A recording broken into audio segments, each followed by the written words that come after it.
Kutaire factory G ko kumanyisibwa ngutechikora magoba abakozi 20 bakemerezwa hamirimo factory Neroni techibasana kwihora mu banka nemwe eyabiri yakira amajana garo kwikomura kilometero 5 buri zoba hatene yakira umutwaro gumwe n'icweka n'izindi nshonge zirarikiriza bebimbezo ba factory G abembezo ba factory nubagirangwa amajana nubatunga amaco bwa hati abo kugira ngo factory mazire myake netine fertilizer yo kuhereza abahinji otire mune cyane cyabatire tufuna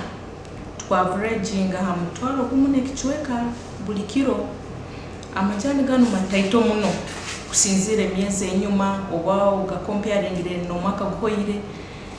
ekizibugwire bune kimanyire amajani gaitu galakinge fertilizer hatutuli miaka kesatu tugena miaka 4 takufuna fertilizer so ikukiresera amajani gakora gakendera nekindi dry season of course dry season na yetu affecting tukusafuna amajani agala gayongiro abahinji arabatwira amajani atarabasine kushashura na munonga mu 2023 kuruga ko mu kwezi kwikumaho mushatwa shashura ko kwezi kumwe no kwikumira kwa nimwe no kwikumira 2 twayongeraga neza ashatu n'icweka gadashashuye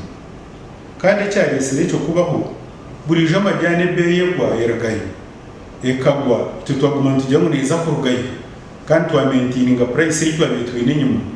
twashanga twaza ho mwibanja ry'amani kandi twayitira abahinji tukabashoborera mbere kweri abahinji benyine bakasharamu ngo ameza agenyuma tube tugarikire tutandike na namasi yabo tugashashure agenyuma kutura tumwe sente tuje tugashashure factory je nubajibanja billioni na enshonga habwe nchi batari kubasa kuhebwa roni yono bwa hati tukagire bizuya byebe y'amajyane ebe yazahansi munonga amajyane gaba make mwe na income nayo yabanje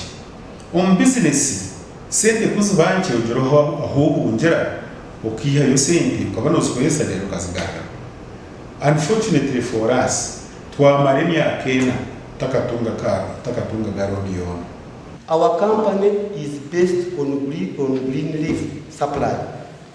Haba tatsirga majani field kuzum factory ezireki nebecingire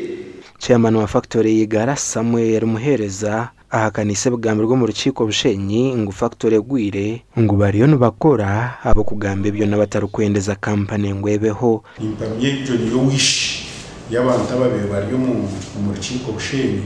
abaturana bashaba ngo factory gicinge ingekingwe konka kuko irebera factory ni yokoraje kandi production manager yakushoborera gukora utunga amajyana make utagumene cweka no chairman arukaganira factory jingwerije baba hinje nibagira ngo tubaherera kushashurwa factory G kandi ni mpamya ngo urukiko runa nabaga kaciko bitwarunda twikirizana kubugana umbero bitari byahare tukabasagariraho buteka bwitu bwa factory zitu eyigarana bwejo zona zikwadaniza muhereza yerukiremwe hamiringwe kutungura factory G kandi yashobora kubatangira kurunda aba director basya ubwo abakuru bariyo bari kucyondozwa twire tweta vetting process chairman wa board no chairman wa vetting committee zone chairman is 5 nabo ba member rero na company secretary is also a member abashabire barabiro mu gihe process lists zabarabire mu vetting zashoboye kandi zashikire mu mbere gotero umuhinji aho kubasa kumanyira umutakaza kwesimbo umuceka cyabo tugenda kubashaba ngo abantu abo babashujumege batorane mu gihe abantu abarungi abakumanya ngo bije guteseza ekishingwa cyabo ba company beho nabo babeho batunge ebeyi nyingi eruba kwisha kuganyirwamo fertilizer bwana mara ku majano bakagiteka amajani volume ya kweyongera processing nayo of course tuchakubantu tufuna amajani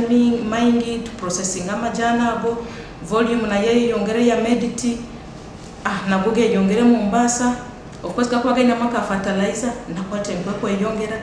nakasente nkukakoraki kakuija factory egi eine zone zitano ku ruguma districts ashatu agarumu Buhweju, Bushenyi hamwe na Mitoma. Gashakwa Juliet Charsima.